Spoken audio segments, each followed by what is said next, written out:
El Imperio Romano alcanzó una expansión muy grande, controlando todo el oeste de Europa, controlando el norte de África, Asia Menor, abarcando lo que fue la civilización griega, el reino de Egipto, el imperio de Alejandro, incluyendo el imperio persa, y varias de las naciones europeas. Pero justamente al hacerse cada vez más grande y más poderoso, empezó a tener problemas. Los problemas más grandes los tuvo adentro del Imperio Romano por las peleas que había entre los distintos dirigentes y los generales romanos por gobernar Roma. Hubo muchos emperadores asesinados, hubo muchas disputas de poder.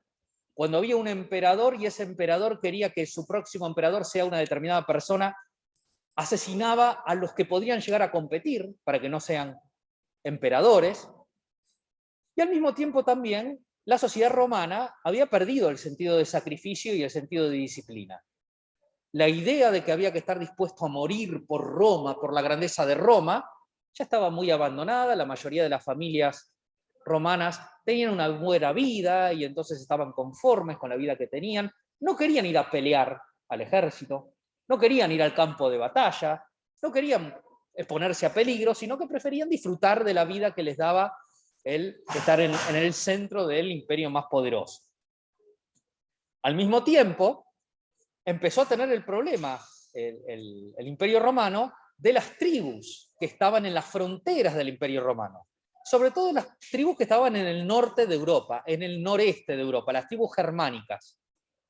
Que recordemos, escapándose de los hunos, de Atila, se habían ido escapando hacia Europa y habían ido entrando dentro del territorio del Imperio Romano y tratando de conseguir el permiso para que el imperio los reciba. Como muchas veces no los recibían, los empezaron a atacar y asaltaban las ciudades romanas.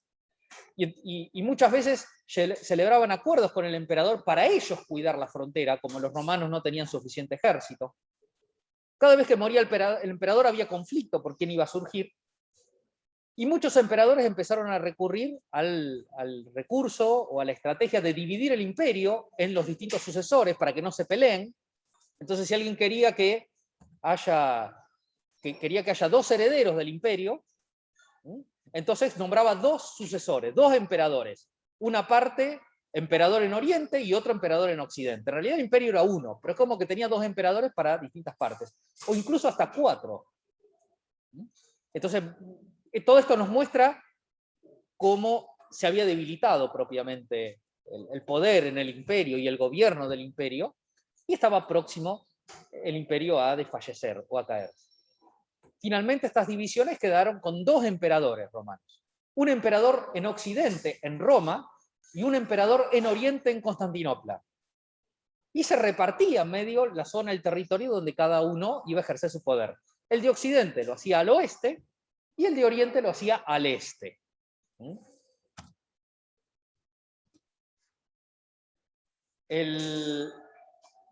Empezó a haber cuestionamientos a la forma de vida de los romanos. Un famoso filósofo romano llamado Séneca se quejaba de que ya no se cortaban el pelo los romanos, utilizaban el pelo largo como los bárbaros, que no se afeitaban, que hablaban con mal vocabulario, no se preocupaban por hablar bien, que querían muebles confortables, o sea, querían camas cómodas, asientos, etcétera, etcétera, y que se ocupaban demasiado de ellos mismos. Y entonces, claro, ya no tenían el sentido de sacrificio que había hecho de Roma el imperio tan poderoso que tenían. En este mapa vemos cómo había quedado dividido el imperio romano en el año 286. Un emperador en Oriente, Constantinopla, un emperador en Occidente. Un único imperio en realidad con dos partes, Oriente y Occidente, pero con dos emperadores. Después de Constantino, que fue el emperador que permitió el cristianismo, que dejó de atacar y de perseguir a los cristianos, vino el emperador Teodosio, el mayor emperador posterior a Constantino. Hubo otros también, pero no vamos a ver a todos estos.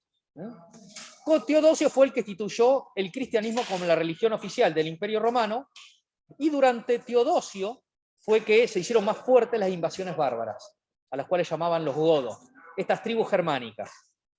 Atila avanzaba desde Asia, Atía fue el rey más poderoso de los hunos, un pueblo asiático que empezó a avanzar sobre Europa y hizo que empiecen a escapar las tribus germánicas hacia el oeste, hacia Europa, que es donde estaba el Imperio Romano, escapándose.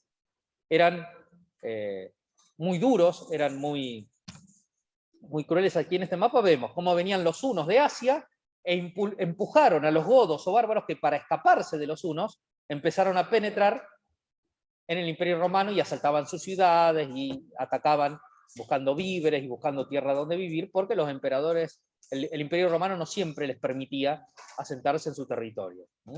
A los hunos les tenían mucho miedo, ellos hasta practicaban, a los chiquitos cuando crecían, les ataban tablas en la cabeza para que crezca con deformación el cráneo, y se cortaban pedazos de las orejas, pedazos de la nariz, cosa de tener un aspecto muy feo, que causaba mucho terror, aterrorizaba a los enemigos. Le decían a Atila el azote de Dios, como que era un castigo de Dios, digamos, y que sobre el lugar donde había pasado ya no volvía a crecer el pasto de la destrucción que dejaban los hunos. Finalmente, los hunos no logran conquistar Roma.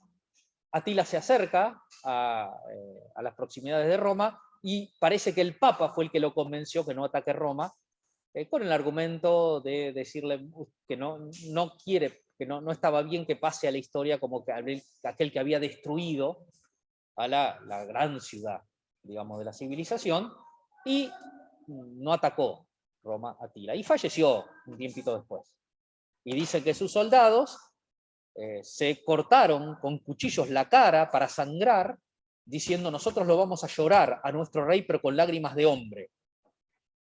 Fíjese el grado de crueldad, ¿no es cierto?, que tenía este pueblo. Los hunos.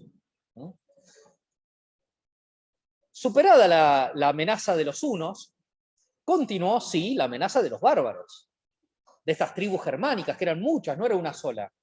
Los ostrogodos, los visigodos, los vándalos, los alemani, los francos, había un montón, los sajones, los anglos, etcétera, etcétera, que provenían del este de Europa y del noreste de Europa, y que empezaron a penetrar en las distintas provincias romanas. Y empezaron a llegar hasta Roma, hasta la misma ciudad, capital del imperio. Y la asaltaban. Venían hordas, digamos, bárbaras, con sus tribus, y entraban en Roma y prendían fuego, mataban, se llevaban lo que podían. En el año 410, por ejemplo, un rey bárbaro, el rey de los visigodos, Alarico, saquea Roma enojado porque el emperador no le permitía a su pueblo instalarse dentro del imperio. Y atacaron Roma y asaltaron todo, etcétera, etcétera, y se retiraron. En el año 455, otro rey bárbaro, Genserico, rey de los vándalos y los alanos, también saquean Roma y, enojado porque lo habían matado los mismos romanos al emperador con el cual él tenía un arreglo. Entonces también ingresa a Roma, ataca Roma. Entonces, claro, ya los ciudadanos romanos ya empezaron a sentir la inseguridad. En esta animación nosotros vemos los amarillos son los hunos, cómo fueron avanzando sobre Europa y que forzaron a los bárbaros a ir metiéndose en el Imperio Romano. Y atacaban, se instalaban, saqueaban, etcétera, etcétera, etcétera, hasta que, al final, en el año 476, el rey Odoacro de los Érulos invade Roma y lo saca al último emperador, llamado Rómulo Augustulo. Era un emperador que tenía solamente 14 años. Hubo una época de muchos emperadores jóvenes porque daba miedo ser emperador. Porque si uno corría el riesgo de que vengan los bárbaros y lo maten al emperador, al que era el emperador, o que lo terminen matando sus propias tropas, o sus propios generales, de la inestabilidad que había. La cuestión es que acá, Odoacro lo saca al último emperador, y lo que hace Odoacro es llegar a un arreglo con el emperador en Oriente. Le devuelve la corona del Imperio Romano al emperador de Oriente, diciéndole, bueno, a partir de ahora vas a ser solamente vos el emperador, pero a cambio, nombrame rey de Italia, dux y rey de Italia. Yo me quedo como rey de Italia y vos pasás a ser el emperador de todo el Imperio Romano. Y ahí desaparece el Imperio Romano de Occidente. Pasa a haber un único emperador, que es el de Constantinopla, que teóricamente era emperador de todo el Imperio Romano, pero no tenía poder sobre el Imperio Romano que estaba en Europa, porque ahí estaban los bárbaros.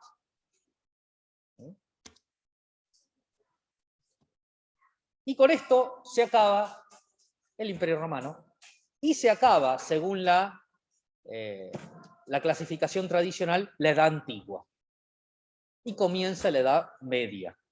La caída del Imperio Romano de Occidente o la caída de Roma es considerado el fin de la Edad Antigua y el comienzo